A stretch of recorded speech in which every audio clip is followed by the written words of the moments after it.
네, 최근 조선주들은 수주 랠리의 온기를 이어받지 못하고 실적 쇼크와 M&A 무산 등 이런 악재에 또 타격을 입었습니다. 분명 올해부터 실적이 좋다고 했는데 조선주들 짚어봐야겠습니다. 이동훈 대신증권 연구원 연계 함께 연결하겠습니다. 안녕하세요. 안녕하세요. 네, 안녕하세요. 네, 이동훈 연구원님 최근 조선주 주가 흐름은 어떻게 보고 계십니까? 네. 연초부터 현재까지 조선주 주가 흐름은 마이너스 5% 내외의 하락으로 지수가 마이너스 8% 정도 하락한 것과 비슷한 흐름인데요. 유가가 동기에 15% 상승한 데 반해서 상대적으로 약세를 나타내고 있고요. 유류 수요 회복이 동반되지 않은 상황에서 유가랑 디커플링이 나타나고 있는 상황이고 우크라이나 사태도 변수로 작용하고 있는 국면입니다.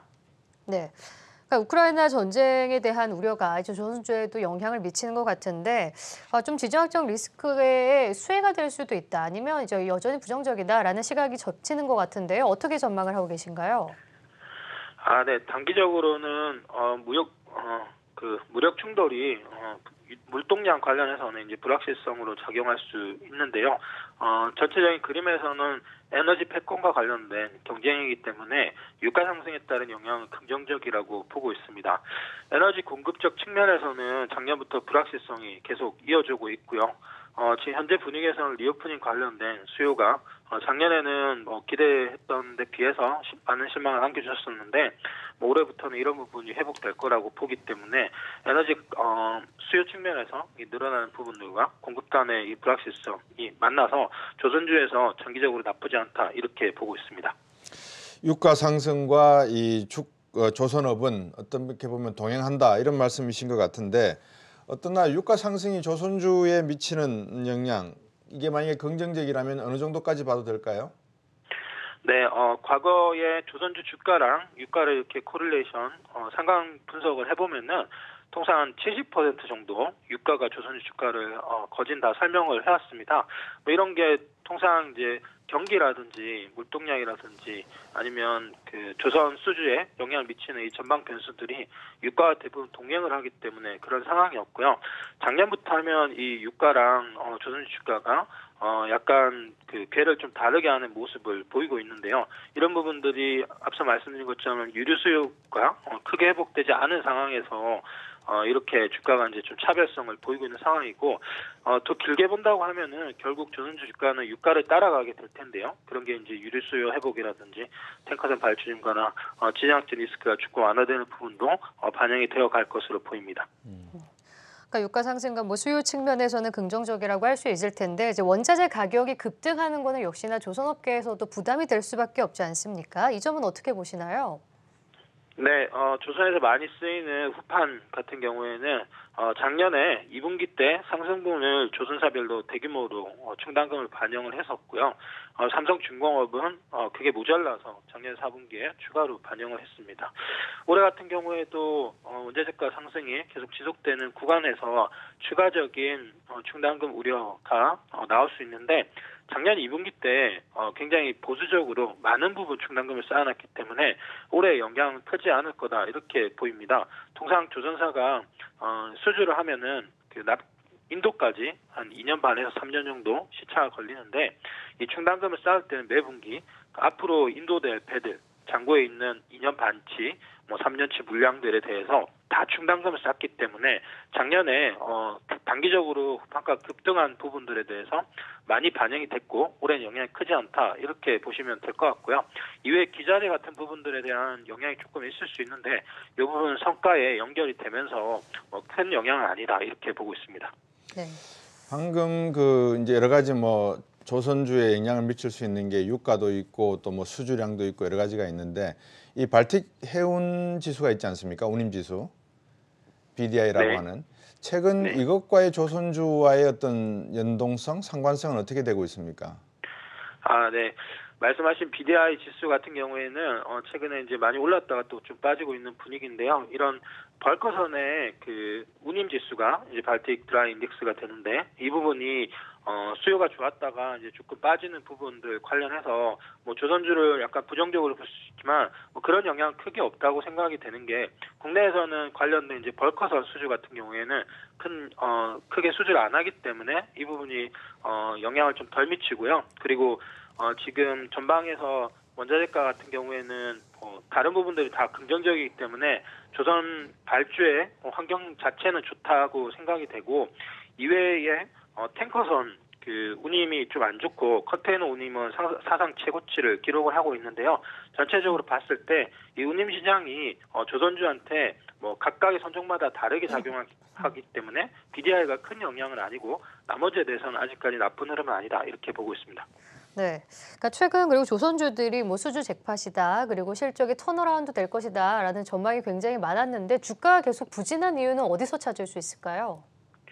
네, 시차를 들 수가 있는데요. 통상 조선주 수주에서 매출 인식까지 2년 정도가 기본적으로 걸리는데 지금 작년에 늘어난 수주들은 21년 수주가 늘었기 때문에 23년 내년부터 매출 인식이 증가를 하고 올해 같은 경우에는 20년 코로나가 제일 극심했던 상황에서 수주가 줄어든 부분이 반영이 되고 있는 상황입니다. 그래서 실적 개선은 조금 더디고 원자재가 상승이나 뭐 수주가 증가한 부분들은 후행적으로 나타나기 때문에 이런 부분에 시차가 있는 상황이고요. 올해 아마 연말 정도 되면은 개선되는 모습을 보이면서 주가도 긍정적일 거다 이렇게 생각이 듭니다. 네, 뭐 하반기부터 그럼 기대해 볼 만하다라고 저희가 정리를 할 수 있을 것 같은데 그럼 지금 저가 매수할 타이밍으로 보고 계신가요? 네, 괜찮은 타이밍이라고 생각이 되고요. 상반기에는 아직까지 불확실성이 있다고 보는데 그런 부분이 실적에 대한 염려 그리고 후판가 충당금이나 아니면 뭐 성과가 아직 충분히 수익성을 확보하지 못했다 뭐 이런 우려들이 있을 수 있지만 뭐 전체적으로 봤을 때는 크게 나쁜 타이밍은 아니다 이렇게 생각이 됩니다. 자, 그럼 탑픽 종목 어떻게 보고 계세요?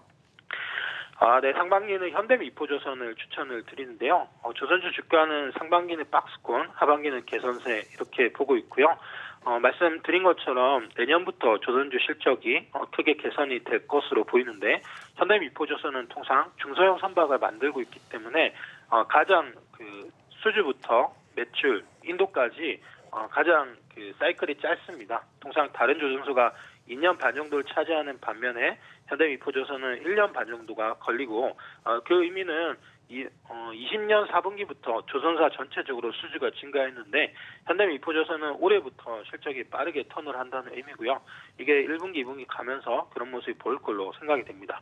이외에 조선 수주가 지금 올해를 피크로 조금씩 작년을 피크로 조금씩 줄어들지 않을까 하는 우려가 있는데 미포가 주력하고 있는 석유화학 선박인 PC선, LPG선 그리고 소형 컨테이너 같은 경우에는 여전히 시향이 좋은 상황이기 때문에 상대적으로 수주 흐름도 좋을 것으로 생각이 듭니다. 네. 그렇군요. 그런데 최근에 현대중공업도 조금 뭐 기지개를 켠다 그럴까요? 뭐 채용 공고도 나오고 하는 거 보니까 현대중공업 대형 선박 건조인데 어떻게 보십니까? 네, 현대중공업도 좋게 보고 있고요. 현대중공업은 조선 업체들 중에서 전 세계에서 가장 큰 조선사가 됩니다.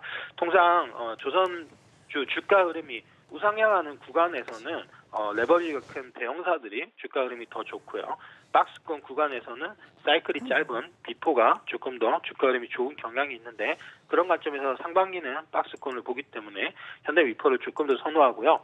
하반기 가면은 내년부터 강화되는 환경 규제, EEXI, CII 같은 규제가 시행이 되는데 단순하게 말씀드리면은 이산화탄소 관련 규제를 강화한다 이렇게 이해를 하시면 되고요.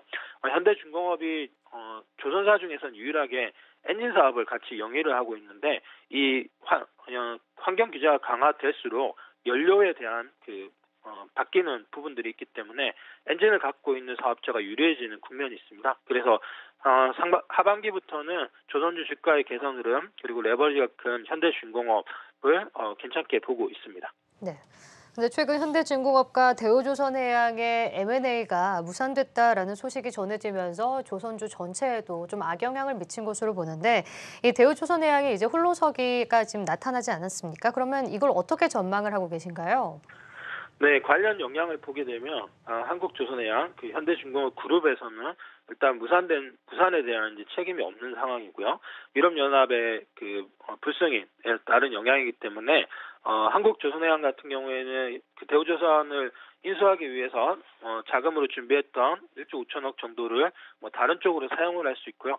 그런 관점에서 한국조선해양을 단기적으로 좋게 볼 수도 있지만 그거는 약간 공격적인 가정이다 이렇게 생각이 되고요. 이외에 이제 대우조선해양 같은 경우에는 추가 매수처를 찾아야 되는데 이런 컨설팅을 산업은행에서 이제 진행하는 모습입니다. 인수 구조를 짜거나 매수처를 구하는 게 한국조선해양만큼 적합한 이 대상을 찾는 게 쉽지가 않기 때문에 시간이 좀 걸릴 것 같고요. 관련해서 재무 구조도 여러 가지 안들을 이제 갖고 나와서 개선을 시켜야 되는데 이런 부분들의 불확실성이 있습니다.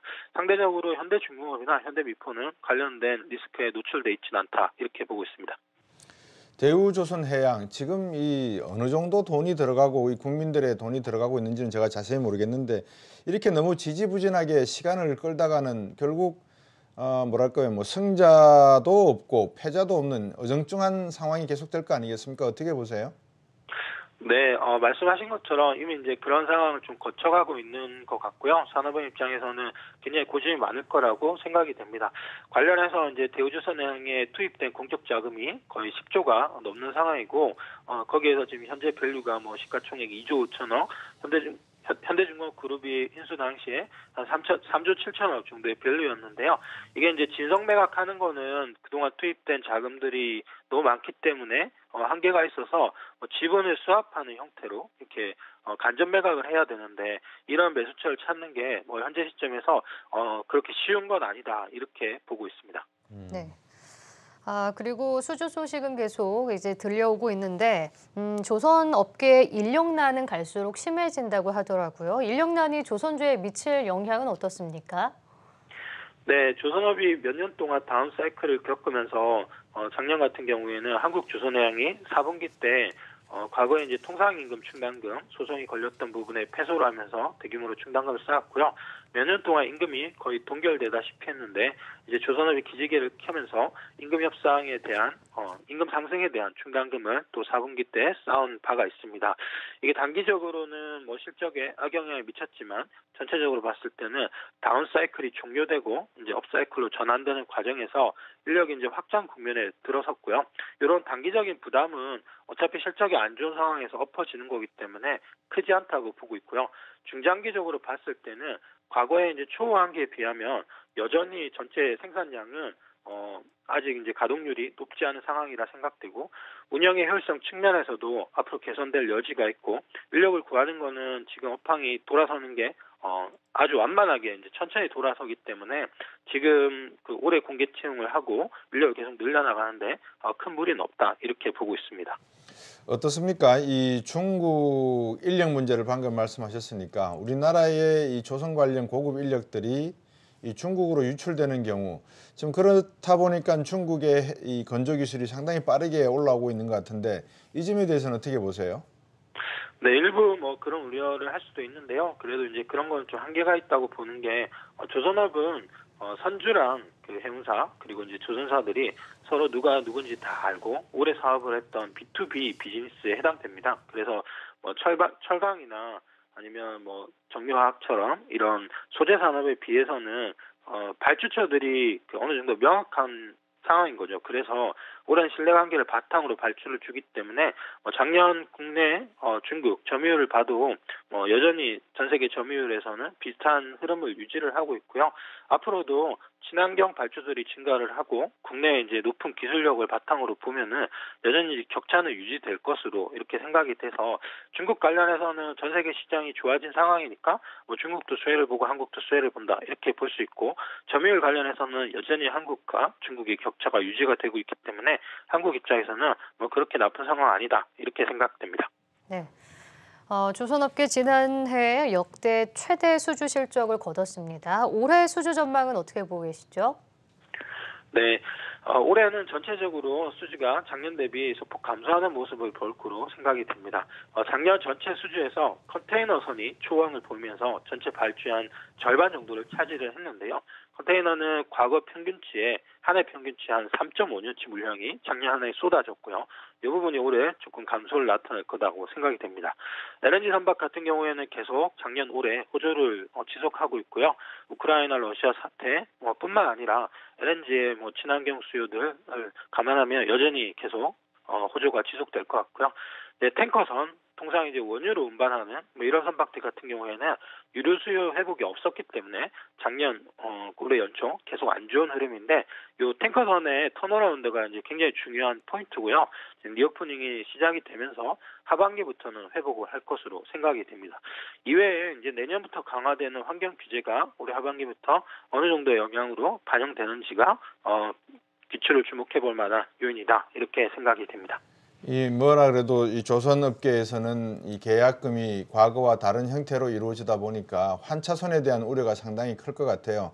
일부 전문가분들은 우리나라의 환율이 한 1,200원에서 1,250원대로 유지될 것이다 이렇게 전망도 하고 계시는데 어떻습니까? 2년 정도 이후에 인수를 해준다고 하니까 그때까지 환차익 이 부분에 대한 조선사들의 고민, 대응책은 마련하고 있는지요? 네. 조선사별로 약간의 차별성이 있는데요. 삼성중공업은 해지라고 나머지 조선사들은 해지 비중이 원래는 크지 않았는데 지금 환율이 워낙 좋은 상황이기 때문에 지금 해지 비중을 많이 늘려놓은 상황입니다. 통상 1,000원에서 1,200원으로 올랐다고 했을 때 환율이 20%가 좋아졌는데 그러면은 달러 베이스로 수주를 하기 때문에 조선사 수주량도 이렇게 늘어나는 흐름입니다. 그리고 국내에서 원자재를 조달하고 인건비를 다 조달을 하기 때문에 이 원가 부분은 국내 원화로 이제 고정이 돼서 달러가 이렇게 상승을 보이는 달러 강세에서는 이제 유리한 측면이 있고요. 요게 이제 지속이 돼야지 계속 조선사에 유리한 방향이고요. 환율 전망에 대해서는 이제 하반기나 내년에 조금 변동이 있다고 하면 그런 부분 조금 더 체크를 해봐야 된다 이렇게 생각이 됩니다. 네, 알겠습니다. 오늘 말씀 여기까지 듣겠습니다. 이동원 대신증권 연구원과 함께했습니다. 고맙습니다. 감사합니다.